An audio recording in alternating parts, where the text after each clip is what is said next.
Alright, hi everybody. Welcome once again to Omens. This is episode 11. Yay! Moving up on up into the double digits. Alright, I'm Ryan. I'm your host. Um, and I'm recording this on Saturday the 14th, which means you'll see it on the 15th, which means it's still got a week left to Scorpio, damn it. Alright, which is what we're going to be talking about today. We're going to be talking about Scorpio, the astrological sign of Scorpio, a little bit about the constellation Scorpio. Sorry for my camera. I'm recording this a lot later than usual, and it doesn't like the light. Yeah, there we go.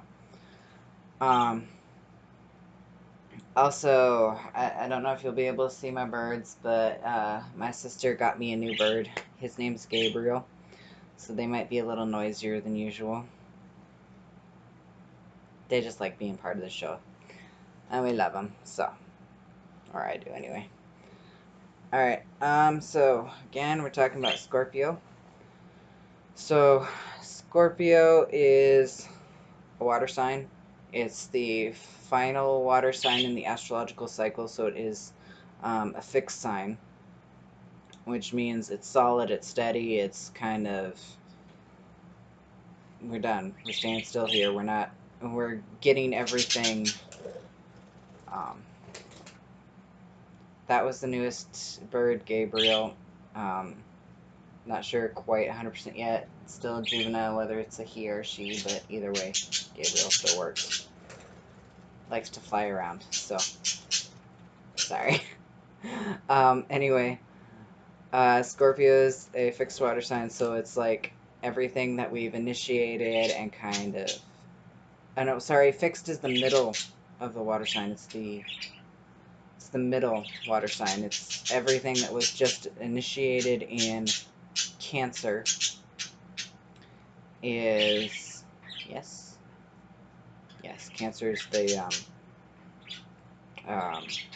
cardinal water sign. So everything that was initiated in Cancer comes to solidity in Scorpio. It's where we go, okay, we've started this, now let's expand it, let's broaden it, let's build it up, let's focus on it. The final water sign, Pisces, is the mutable, which is it will be like, okay, we've done this, what's next? It'll finish it up. But Scorpio, it's like, okay, we've got this thing, we're starting it, we're not just starting it, it's not started, it's building on it, it's making it better. The kind of the direction of Scorpio is the northeast. Its time of year is later autumn, early winter. It is actually kind of sort of ruled by two planets.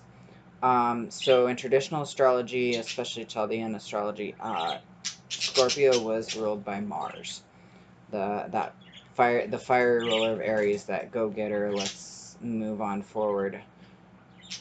In Scorpio, Mars is in a slightly more aggressive aspect, not the let's go. It's slightly more.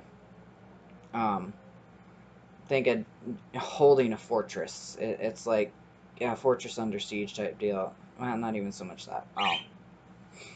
It's like, we've built this. We're gonna defend this. We're not gonna take shit from anybody. That's where in Scorpio, Mars is aggressive and bullheaded. Taurus kind of, I think, kind of a Taurus shadow type deal. It's like, no, we're here. We're staying. We're gonna dig down deep and fight. The more contemporary ruler of Scorpio, the one that is used more often, if you ask any random person which planet rules Scorpio, well, any random person that happens to know astrology, what planet rules Scorpio, they're going to tell you Pluto, because that's contemporary astrology ever since the discovery of Pluto. It's been kind of it's now the more modern ruler of Scorpio. And Pluto, and that makes slightly more sense because Pluto, the god of the underworld, the ruler of the dead, and Scorpio is known for being very, let's dig down. It's the deep oceans. Let's get down to the darkness underneath type deal. It's like, let's just that's it. Let's dig down, transform. Let's see what can be taken, what can be ended, and what can be brought forth anew from that prior ending. So death, rebirth, which is also why the cards of Scorpio are the death card in the major arcana of tarot, and also judgment, which is Pluto's card. So those are both kind of finals, the final ending cards type deal. It's like, okay, we've come to an end of something, we're going to create, it's like, let's tally up what has been done, what has happened. Let's tally up this end. Let's take an inventory and before we actually move on. So yeah. Oh, that's why I had that up. I forgot. Scorpio's house is the 8th house, which, yay, complete guide to astrology. The 8th house. Wait, 5 houses. The 8th house is the house of intimacy and death. Go figure. The 8th house is another exhale and a night house where we are plunged into all things associated with the dark and is associated with Pluto and Scorpio. This house is a succedent house and is the realm of deeply bonded relationships, the long-term partnership that is connected emotionally, psychologically, and sexually. It's the energy of merging life and resources and spiritual bodies. This is the 3rd relationship house and where the true intimacy of relationship exists in long-term relationships. This is also the realm of both physical and psychological death and psychological transformation and regeneration. Inheritances and other often taboo subjects are associated with this area of the horoscope, such as the realms of magic and the occult. This is the realm of deep therapy or soul exploration in your relationship to all shared power and karmic material. Power and powerlessness are the realm of the 8th house, and manipulative and or abusive power dynamics can show up in this house. This includes your own shadows, psychological realms, and parts of you that you may not prefer to look at too closely. Though this is also the realm of your inner gold or buried treasure, so fearless exploration of your 8th house can bring great rewards. So that again was from the Complete Guide to Astrology by Louise Eddington, which you're going to get back in here in a second. Scorpio, and I'm taking this from wartsandcunning.com, the astroherbology. The kind of the places of the body and the health issues that Scorpio rules are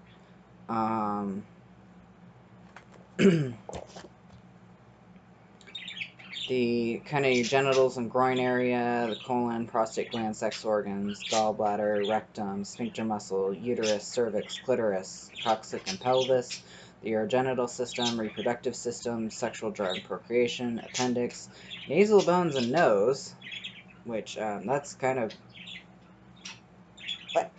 but whatever.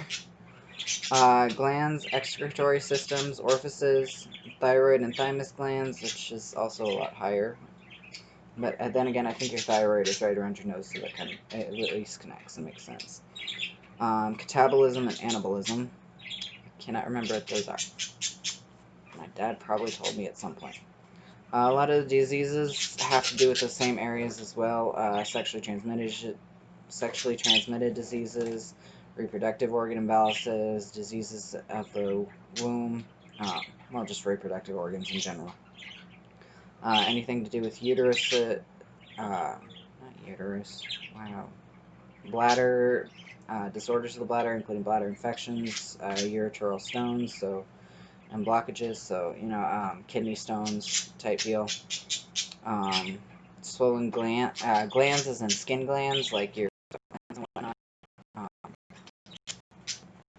Excess mucus discharges, excessive sweatings, all the diseases that occur from bites, stings, and poisonings, epidemic diseases, disorders of the nose and nasal obstructions, goiter, appendicitis, bow legs, becoming possessive and resentful, having a bad reputation whether or not it is earned, okay. This is where it starts getting into your mental diseases.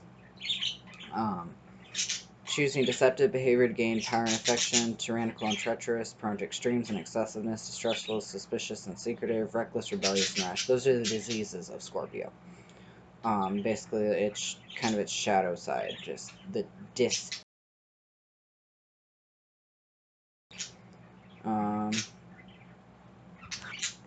that's also where I go to get some of my herbology on the signs that I do. So, taking a step back from that, a little bit on if you've got your sun in Scorpio. Once I find it. So we're going to go ahead and read from the Complete Guide to Astrology, again, by Louise Eddington, for kind of your sun in Scorpio. The sun transits the sign of Scorpio from around October 21st to November 20th, which actually we're going to find interesting stuff about. Scorpio is a night fixed water sign ruled by Pluto and Mars. A deep and complex sign, both its symbol and its glyph represent the scorpion. Stinger suggesting the potentially stinging nature of Scorpio.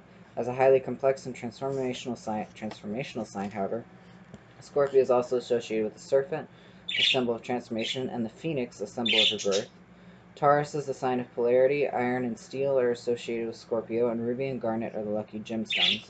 Scorpio rules the reproductive system and sexual organs. Desire is the primary word for the sign of Scorpio, as it reflects the emotional depth and complexity of this magnetic and private sign.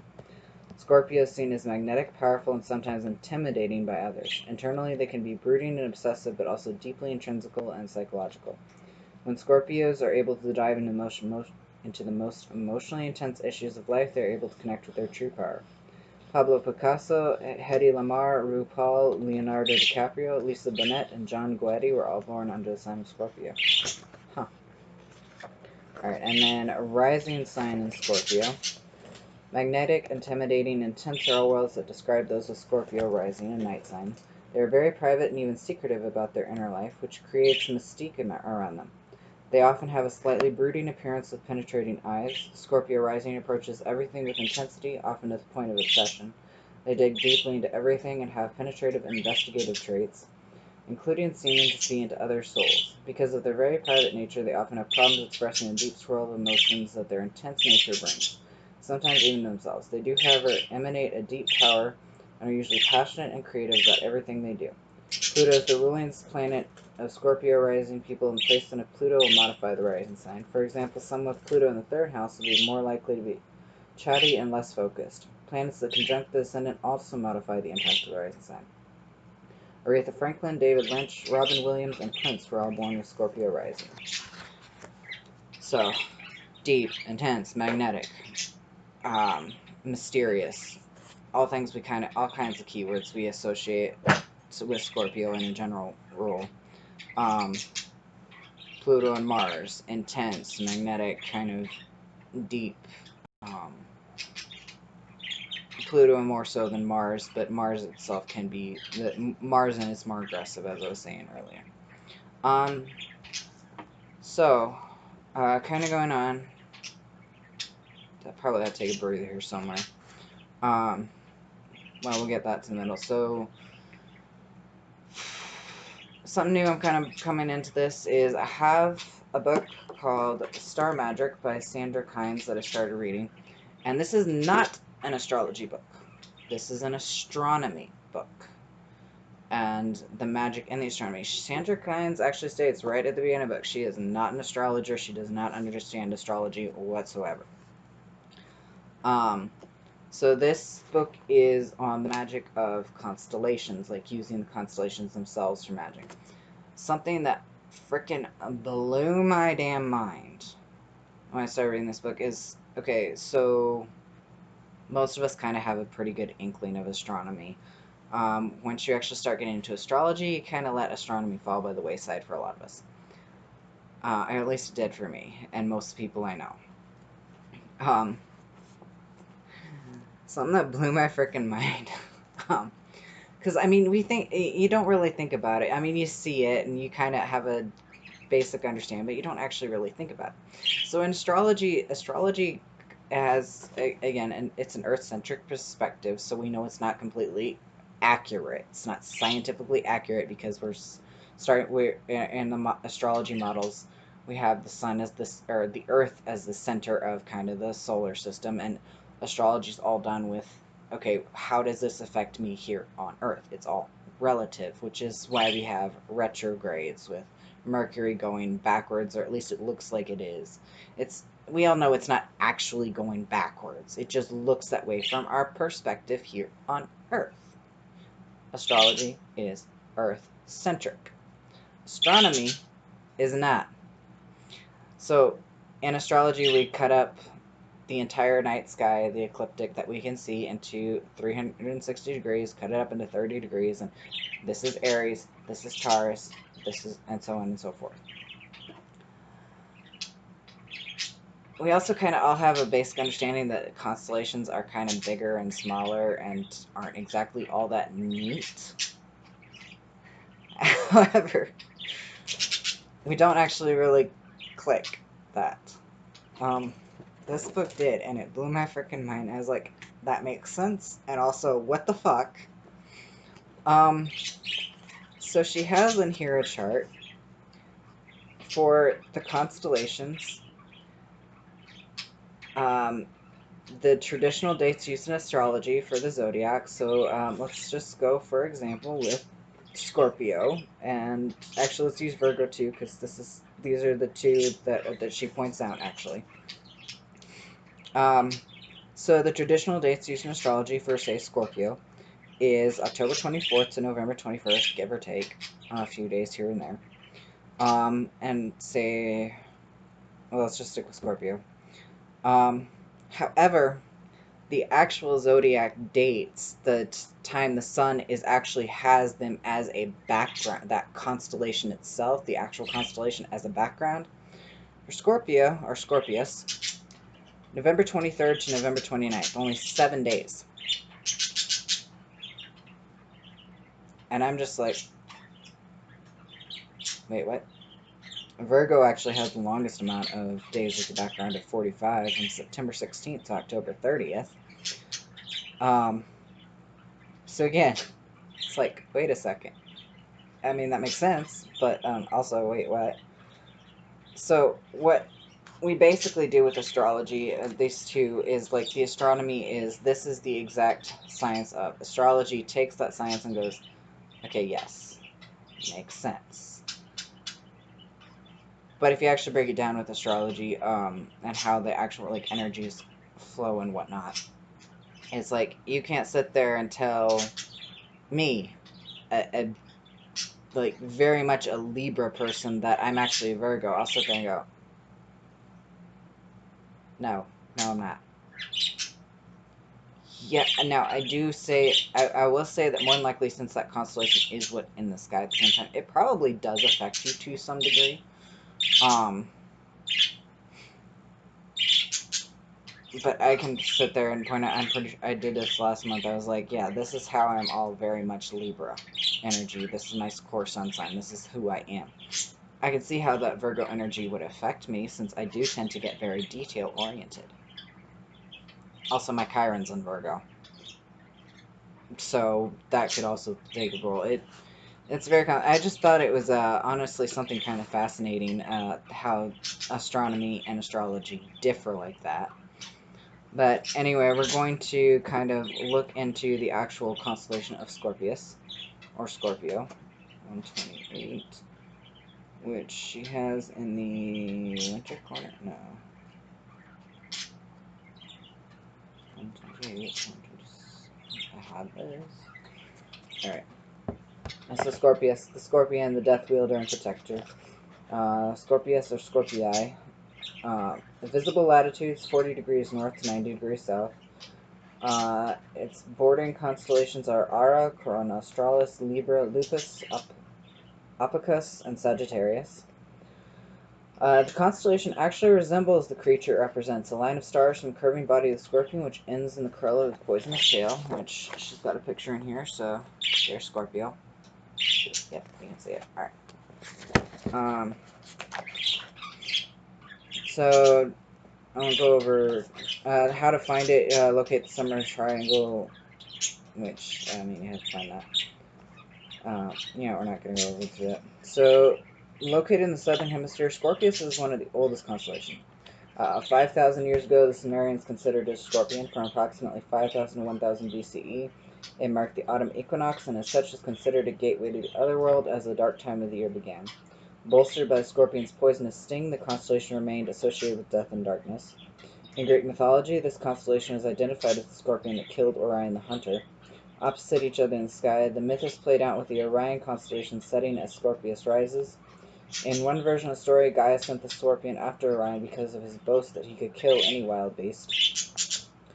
During the period of ancient Greece, this constellation is considerably larger with two distinctive parts. The one we know today as Scorpius contains the body, tail, and stinger.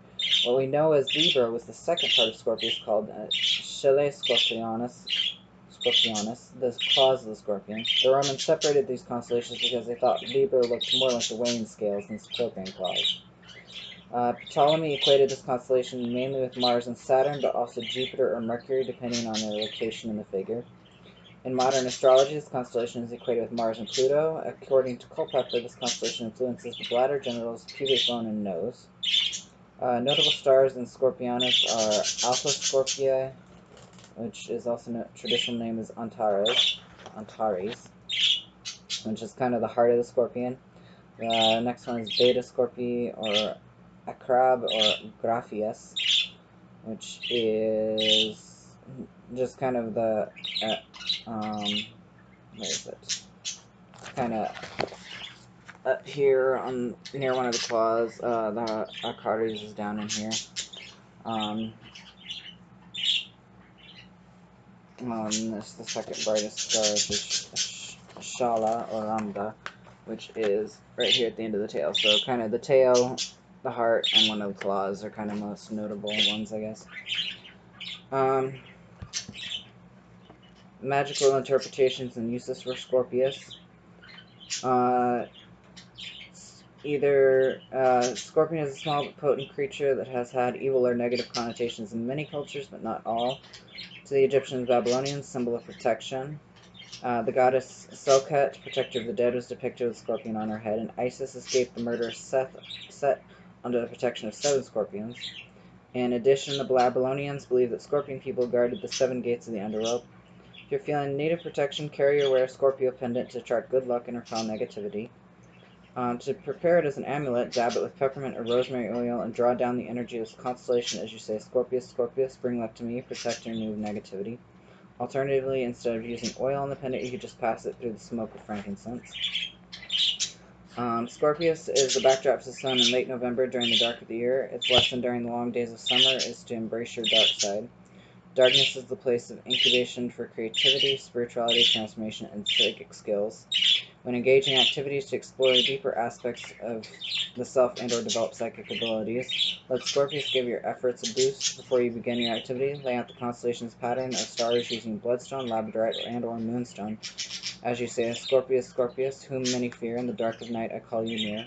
Help me draw forth my talent and skill, so mote it be, this is my will. So that's a little bit about the constellation itself, which I find kind of fascinating. So it's kind of an added... Honestly, even though astronomy, like the actual science, kind of just like at first throws off your astrology, once you kind of wrap your head around it, you can see how it can actually enhance your understanding of astrology, and how even knowing a little, and the constellations themselves can add more to your magic as is. Whew. So that's kind of deep, which, hey, it's Scorpio season, or nearing the end of it anyway. Might as well go deep. Let's see, let's kind of lighten it up a little bit here, get into the stones I picked for today and the herb. So the stone I picked for today, I was trying to find, for both the stones and the herbs, I try to go with whatever's closest to, whatever's kind of associated with the, the astrology of this sign. Now, however, while you can find stones well associated with the zodiac sign, you cannot find herbs. You have to find herbs based on the planets, which I went with one ruled by Mars, because it's the traditional ruler, and most of the herbs already had the kind of the traditional 7 planets as rulers. So there aren't very many that were ruled by, say, some of the more contemporary more recently discovered planets of Neptune, Uranus, and Pluto. Even though there are some people who do have a few um, herbs associated with, like, say, Pluto. I did find some, but I ended up going with one of the ones ruled by Mars, and actually there's a reason for it, but first off, so the stone I picked is Malachite. Words of wise, Malachite is actually toxic. I can't remember for sure, I think it's just the mineral itself is actually toxic.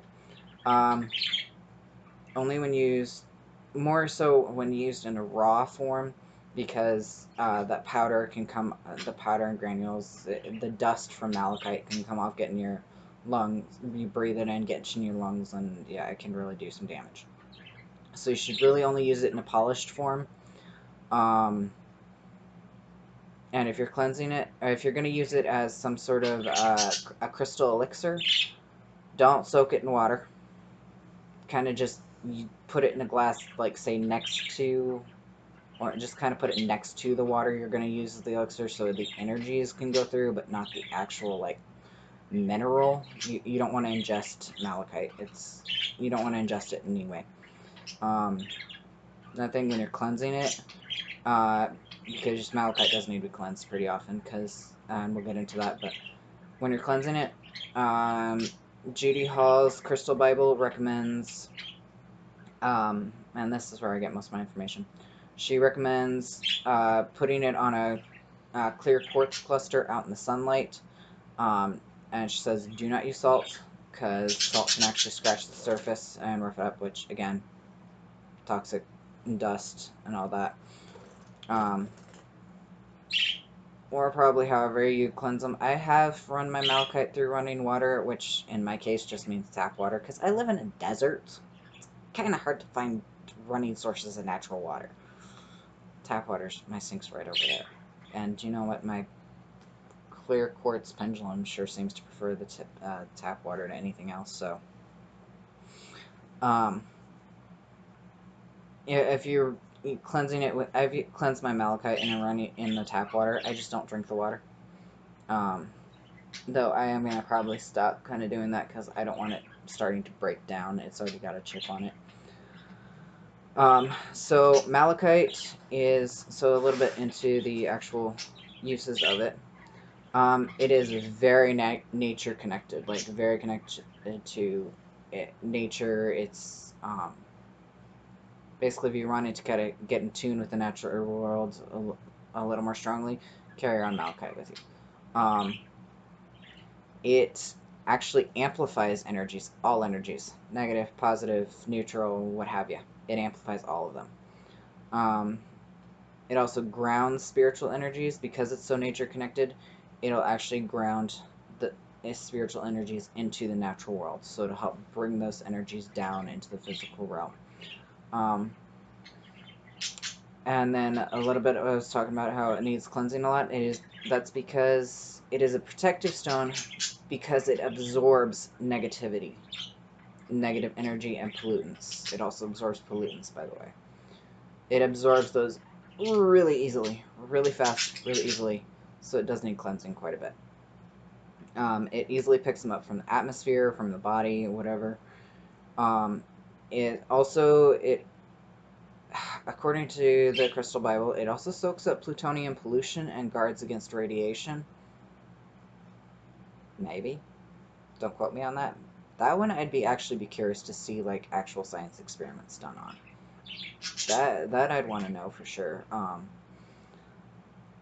I do know it does do the clears electromagnetic pollution, is another thing it's known for, and I'm like, yeah, it kind of does. I use it if I sometimes set malachite on my computer and whatnot, which actually will make my computer go a little wonky. So, but if I'm feeling like overly, like, too many devices nearby, I'll sometimes grab some malachite or something. Pyrate's another one I've heard of if you're using for that. Fat Feminist Witch Paige Vanderbeck swears by it for her computers and stuff. I might try Pyrite, actually, because Malachite, I think because it absorbs that energy, it does make my computer, it does actually make my devices go wonky. Pyrite might help regulate them better. I'll have to experiment with that. But yeah, if you're feeling like overly whelmed, like I've been on my phone too much, social media is just driving me out, I need to just take a break, grab some Malachite. If you're not allergic to it. I actually have, I mean this spiritually, energetically allergic, by the way. Just to be clear. I actually have a friend who, Malachite just drives her insane. Got another friend who's, Tiger's Eye does the same. Tiger's Eye makes her bitchy. Okay, so I have one friend who Tiger's Eye makes her absolutely bitchy. I think I might have mentioned this before, because I think we've done Tiger's Eye. So I got one friend that Tiger's Eye makes absolute bitchy. Like, she gets grouchy. She can't stand Tiger's Eye. And she's also, okay. Anyway, it took us a bunch of times to tell her, you know, like, okay, you can find a substitute. Quit carrying Tiger's Eye. Anyway, and then, again, like I was saying, I have another friend who, she's basically allergic to Malachite. It just drives her nuts. Like, she can't touch it. She's just like, nope, none in her house, nothing, whatever. So Malachite's good unless you're energetically allergic. The same can be said for any stone, and if any point you find a stone that's kind of a common stone, really easy to find and use, that a lot of people use for like pretty much everything, like Tiger's Eye, and you find you cannot stand it, it just drives you up the wall, you're energetically allergic to it, don't use it. There's a substitute. There's always a fucking substitute. Seriously, people. There is a damn substitute. Trust me. Even if it's kind of hard to find. Or if you can use a combination of other stones as a substitute. There's a bunch of different ways to do it. I haven't found any stones I'm actually kind of allergic to. I have found some that hype me up. Like, I'm on a coffee high! Orange calcite and tektite. Holy moly! I got a piece of tektite while my sister and I were going for our weekend shopping trip up to Tucson and Phoenix, and we had the tektite was just sitting in the back seat, and I'm ready to go, I'm ready to go, I'm ready to go. There was also orange calcite involved in that. I think I've adjusted to it. It now sits under my bed and doesn't give me problems. I think. Hopefully. But anyway, so Malachite has, again, strong affinity with nature. It's a very cleansing stone because it's very protective because it's so extremely cleansing. It can also be used because of the way Malachite sits.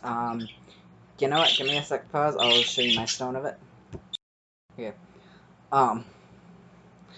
So, I haven't pulled my Malachite out in a little bit, except for when I just kind of randomly. Because what I do with stones is I just, like, kind of reach in the pile and just, like, who do I need? You. Throw them in a bag together.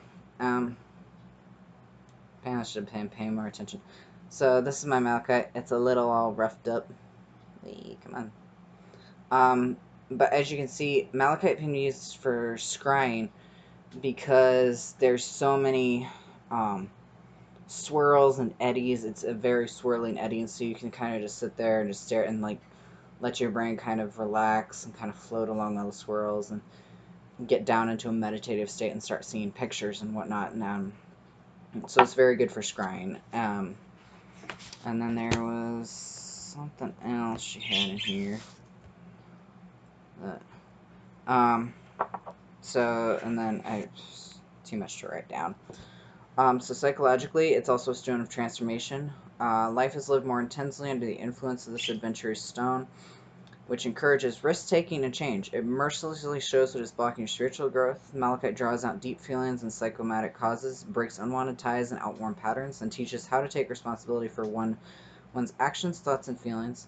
Releases inhibitions and encourages expressing feeling. Stone develops empathy with other people and showing how it would feel to be in their place. It alleviates shyness and supports friendships. Malachite is used for psychosexual problems, especially when these have been caused by traumatic past life sexual experiences. It assists in the rebirthing process. So, very much Scorpio traits. It's like all of that was like pretty much reading straight Scorpio stuff. It's transformative. It's digging down into the muck. It's getting all up in the head and like, okay, where is this coming from? Why is this? Why do I act this way? Where does it stem from? How can I heal it? How can I basically, how can I integrate this in a healthy way? Mentally, Malachite goes to the core of a problem, enhancing intuition and insight. So again, with that psychological, that watery Scorpio, it enhances intuition. It alleviates mental disturbances, including psychiatric illness, and combats dyslexia, strengthens the ability to absorb and process information, and makes you more observant and helps in understanding difficult concepts.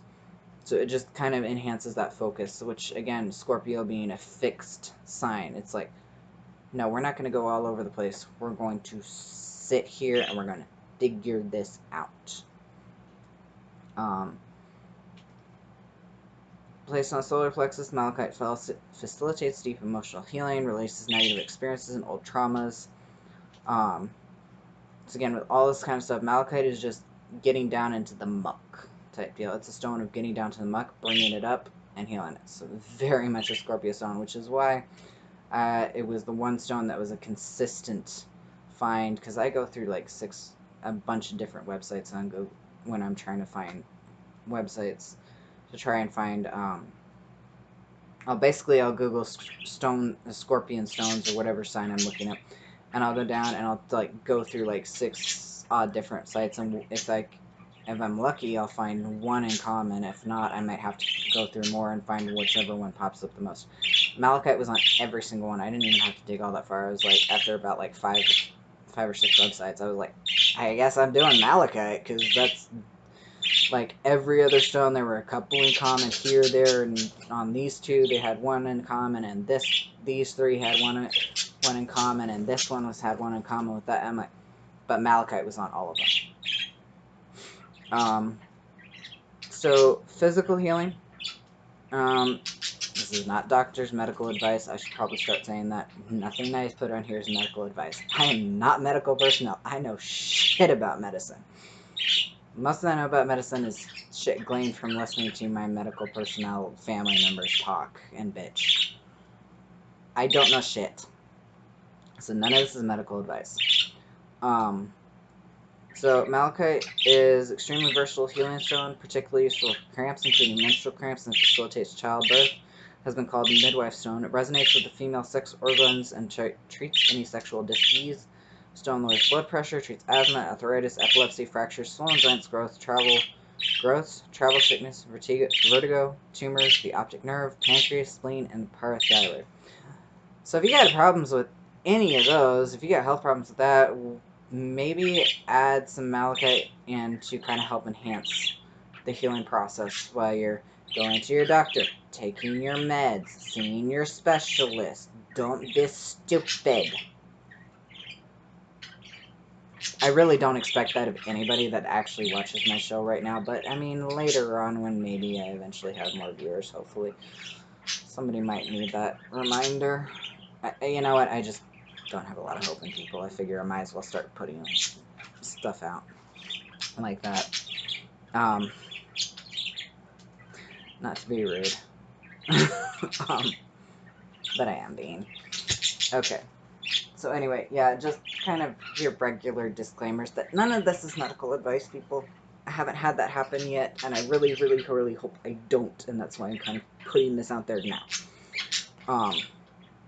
Alright, moving on. So that's Malachite, which is pretty freaking cool, and I'm gonna have to start using my Malachite more often.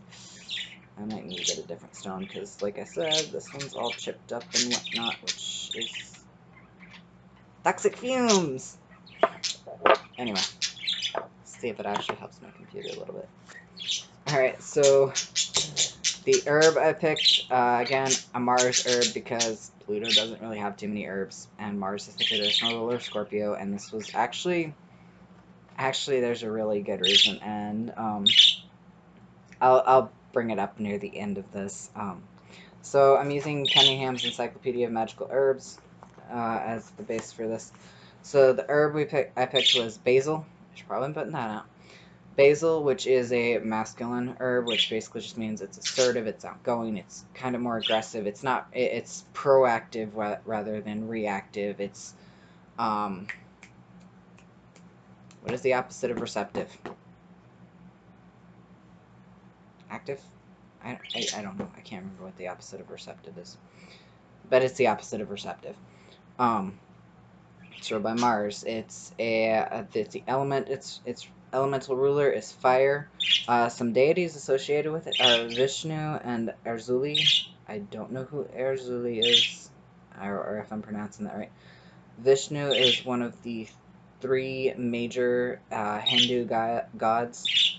I cannot remember right off the top of my head his specific associations because I tend to focus more on the goddesses, Hindu goddesses. For right now, but I do know he's one of the 3 major ones. Yeah, I can't remember. I'm not going to try right now. Some of the associations with Basil are for love, exorcism, wealth, flying, and protection. And basically, on the love, its scent is known to cause sympathy between 2 people, especially if they have, which means basically if you have a couple arguing, just kind of hand them some basil, or maybe spray a little scent, and it'll probably help calm things down, and they'll actually start talking to each other. So if you've got maybe if you do mediation, or what is it? Well, yeah, mediation basically. Maybe have the scent of basil kind of floating through whatever your workspace is to kind of help keep things calm and actually facilitate talking back and forth. And it's be careful, not too much, because it is very much a strongly love-related herb. And this is because it's used kind of as a perfume, or it used to be used as a perfume, like the fresh leaves rubbed against the skin as a kind of natural love perfume, as like literally to attract lovers. It's like, so maybe not too much basil, just a little bit. If you're not having to, if you're not mediating with anybody you're actually involved with in the love relationship. In Eastern Europe, it was once thought that a young man would love any woman from whose hand he accepted a sprig of basil.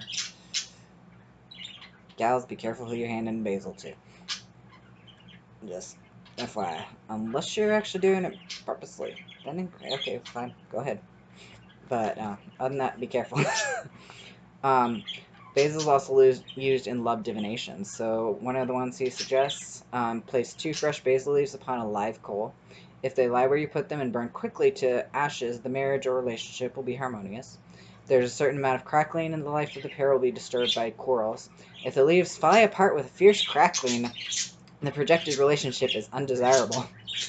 Hi, Gabriel. And do you want to know if someone is chaste or promiscuous? Simply lay a sprig of fresh basil on their hand. It will immediately wither if that person is light of love. Somebody test that out. Tell me how it works. It also brings wealth to those who carry it in their pockets, and is used to attract customers to a place of business by placing some in the cash register or on the door sill. Hint, hint. It's also used to ensure one's mate remains true. Okay, if you're having...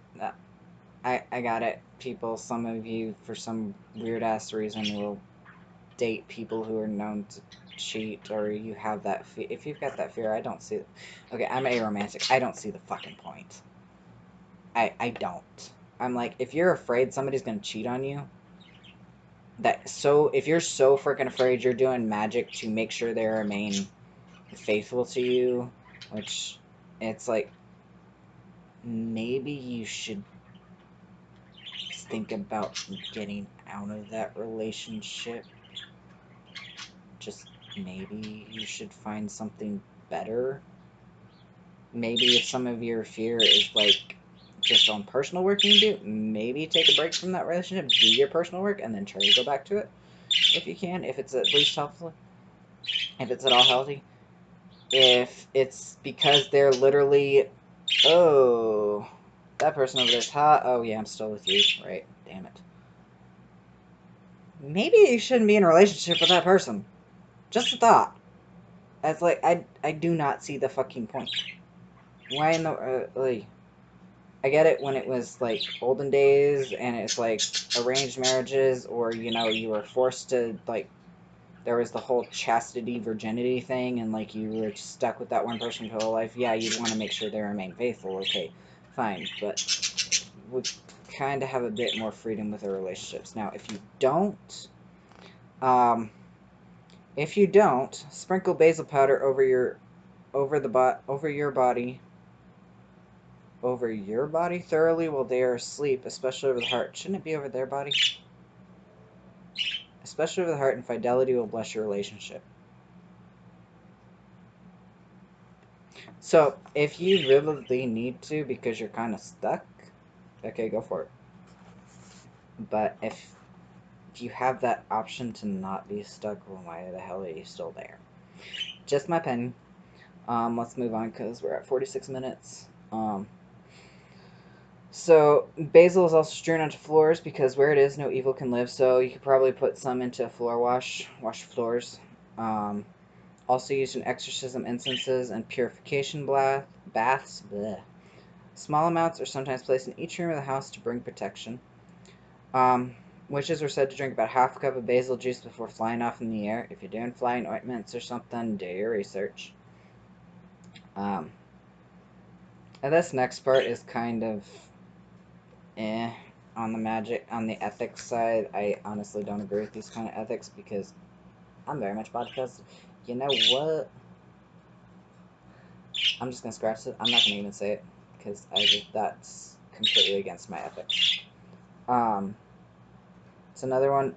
Basil given as a gift brings good luck to a new home. So you got somebody moving, you want to make sure they have a lucky place. Give them fresh basil. Give them a basil plant. So the main reason I actually went ahead and I ended up going with basil for sure is because of this line. So basil is also used to keep goats away from your property, to attract scorpions, and to prevent inebriation. So scorpions are protective. Scorpio, basil attracts scorpions, apparently. Or it's used to attract scorpions, which I probably shouldn't try, but I want to try. I probably shouldn't. I want to try it. I live on a top floor, though. I'm not really going to make their way up here. Yeah. Okay. Anyway, I want to try. Okay. So that was kind of the lighter stuff, so back a little bit more into the heavier stuff before we finish the stuff. The rune I went with was actually one I was just like, okay, I don't even know which rune, so I kind of just like, hey, rune set, which one do you think would be good, and just pulled one out. So the rune we got was Eihwaz, which is the Germanic name. Eo is the Anglo-Saxon name. Phonetic value is E, and its meaning is U, so like the yew tree. Y-E-W. U. It represents Yggdrasil, the cosmic tree in Norse mythology that holds up all the 9 realms of the world, the entire cosmos, basically. And because of that, it is also associated and representative of the human spine, the backbone of the body. Yggdrasil is the backbone of the cosmos, and the spine is the backbone of the human body, and Eihwaz represents them both. And going based off that, you can also associate it with the chakra system. So now, in the physical body, we have 7 psychic centers or chakras that kind of flow along the spine.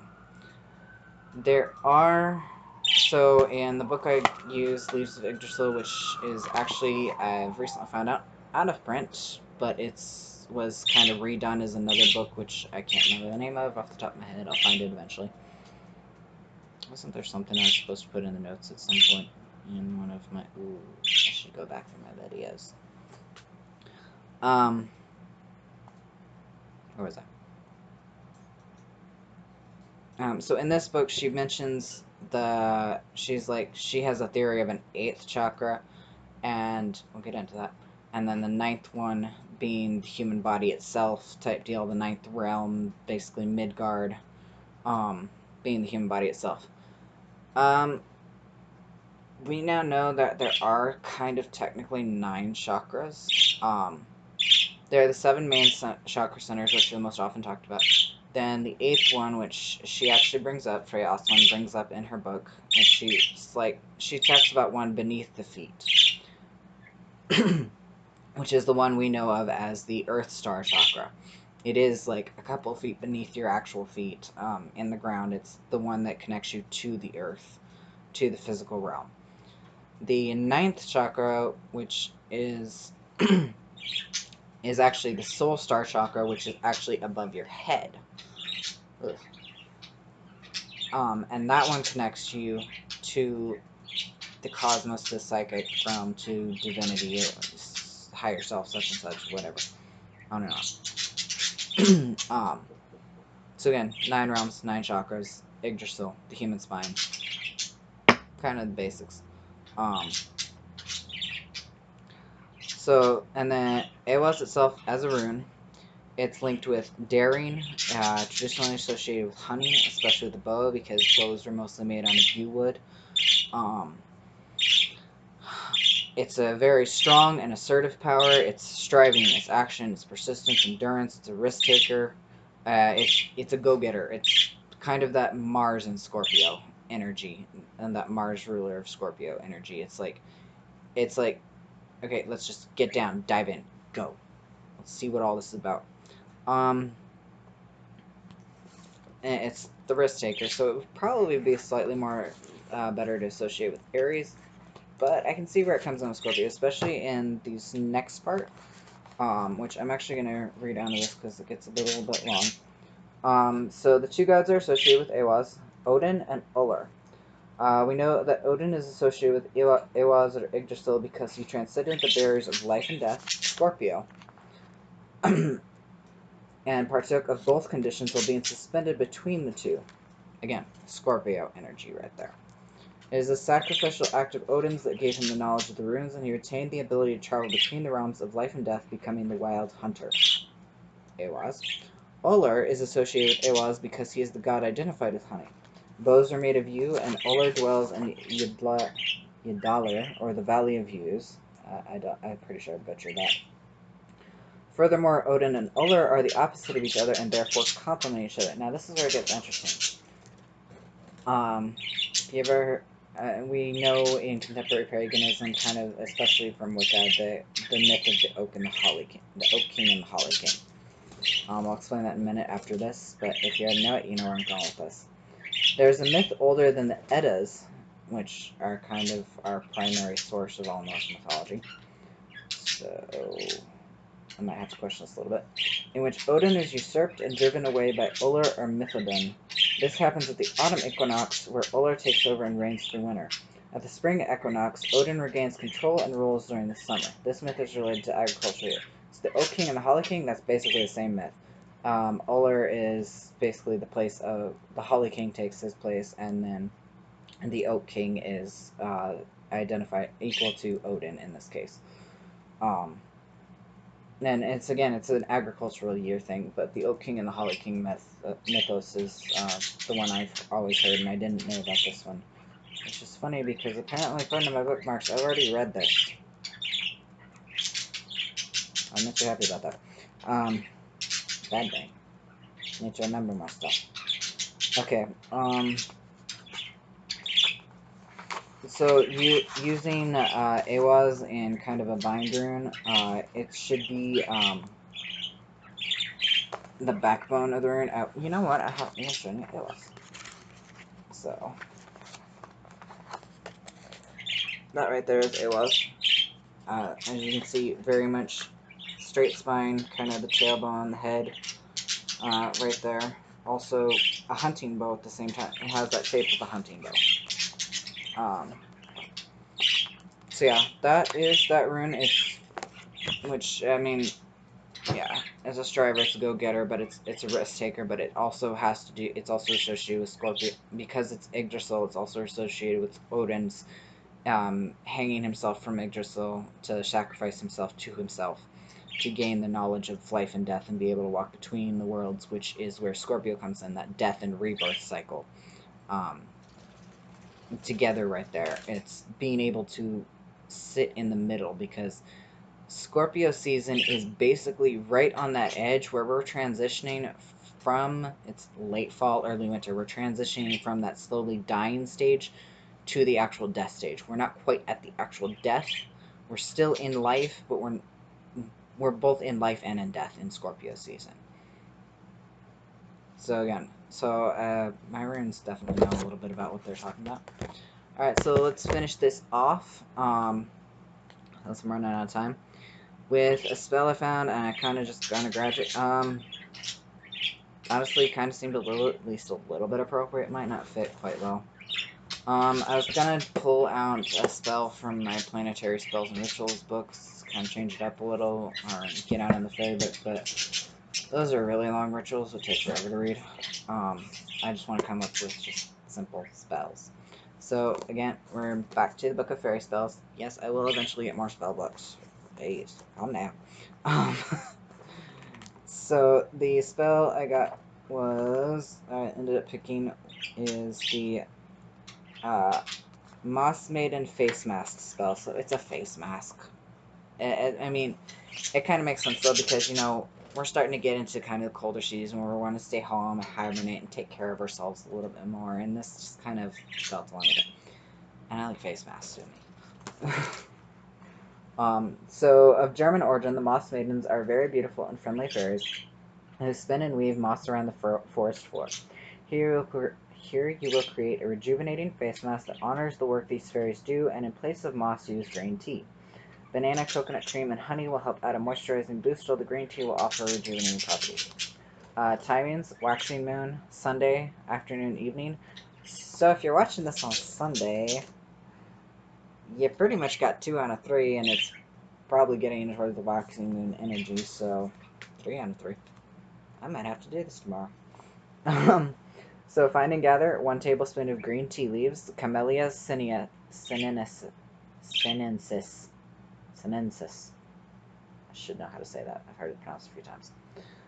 1/4 cup of water, 1 teaspoon of mashed banana, 1 teaspoon of organic honey, 1 teaspoon of thick coconut cream, a small saucepan, a cup, a bowl, a fine strainer. So, the spell. Place the green tea leaves in the saucepan and cover with water. Bring to a vigorous boil, then turn off the heat and cover. Leave for 10 minutes to steep, uncover, and leave to cool completely, then using a strainer, strain the green tea into the cup. Mix together the mashed banana, coconut cream, and honey very well, and say, fruit and honey, moss green tea, fairy sweet maidens, carrion and beauty, share me. Add as much green tea water as you need to make a nice paste. Apply to your face, avoiding the eye and lip areas, and leave for 20 minutes. Rest somewhere, maybe in a cool, darker place in the garden, and visualize the beautiful moss maidens spinning their moss and helping you achieve a glowing, soothed, and rejuvenated skin. Rinse in cool, clear water and pat your face gently dry. Take any leftover mass, the green tea leaves, and any other plant matter left and buried in a dark place in your garden, giving thanks to the moss maiden. So, little extras she got here. Green tea is created from the Camellia sinensis, the same plant that gives us black tea. The leaves in green tea do not undergo the oxidization process of other teas, and so contain a far greater percentage of health-beneficial antioxidants. The moss maidens live in the roots of large trees and dense forests and are said to hold the healing wisdom of all the plants in the world. I am gonna have to try this. That sounds really nice. So, and that's from the Fairy Beauty and Spa Spells section. If any of you are interested in getting this, it's the Book of Fairy Spells by Sherilyn Darcy, and she's got a few other books too. There's I'm not sure which all ones she has, the Book of Spells type deal, but I can only say the ones I've seen at Strago, which are the Book of Herb Spells, Tree Spells, and Flower Spells, which that's kind of cute. that's it. Okay, so I hope you had fun learning about all this. I hope your new moon went well. By the time you see this, it'll pass the new moon. I'm gonna go get prepped and ready for a ritual I'm doing here in a few minutes. So like, comment, subscribe here on YouTube. Find me on Facebook at Bags and Omens, or check out my daily card reads on Intuitive Tarot Read. Mashad's a tarot reader with that, and he's got a podcast, the Psychic Shack podcast. Check that out because he's got some good stuff. And I do the daily card read on Intuitive Tarot Read. I already said that. Find me on Bags and Omens. You can find me if you want to email me, kind of get in contact with me for a reading or whatever. Bags and Omens, all one word, full word, at gmail.com. I also have a Patreon page if you're interested in supporting me and the podcast, helping us grow. It's patreon.com/Bags and Omens. I've got 3 tiers out there right now. Basic support is the hatchling, then there's the Dragonette, where you get early access to the videos plus tarot reads, and then I believe that's the monthly tarot read, or a week ahead tarot read maybe. I think that's the monthly tarot reads. And then the Drake tier, you get early access, weekly reads, and a monthly read. Yeah. But for early access, I'm gonna have to get these done earlier. Anyway, well, I mean, it's still early access because I put these on at about 7:45ish on Sunday after I record them. So, yeah. And then if you want to come see me for a live reading, if you're in Sierra Vista, I read Sundays 11 to 5 at Strega on Fry Boulevard. Come check out, even if you don't want to get a read with me, come check out the shop. She's got a ton of stuff. She tries to have enough for everybody. She's got quite a few tarot readers there, kind of on staff. We're all technically on staff, though. I don't even know. We're kind of contractors, kind of staff, whatever. We live there. Her main tarot reader that reads there the rest of the week is Joey, and you can find her at Divination by Joey, and she is an epic tarot reader. She does really great stuff. I gotta bug her for a read sometime soon. Maybe I'll go bug Mashad for a read. I don't know. Anyway, that wraps things up for me. Hope y'all have a good week. I'll see you next week when we dive into... I have it here. The Empress. And then, I'm thinking for the 5th Sunday this month, because I'm going to do a special episode for the 5th Sundays. I'm thinking of actually doing a introduction to the tarot deck. I know I said in one of my earlier episodes that this assumes you already have a basic grasp of the tarot, but I realized when I was talking with somebody, I was like, yeah, it's not really for beginners. It's more kind of in-depth on the tarot itself, on the tarot cards. But, you know, that person subscribed. I don't know how much he knows about tarot in general. Not very much, I think. And then, of course, Joey has her tarot class, which she recommends me to. And I'm like, you know, I should probably give some sort of basic intro onto what the tarot is all about. So I'm going to do that this 5th week in November. I'm going to basically explain what a tarot deck is, what the hell it even is, and the difference between tarot, Lenormand, and oracle cards. And yeah, and then because I know it interests people is how you can kind of read between different decks. Well, I probably won't get too much into depth into that because apparently that overwhelms some people. So, but yeah. Alright, I've rambled on enough. I will see you all next week. Have a good week. Bye-bye.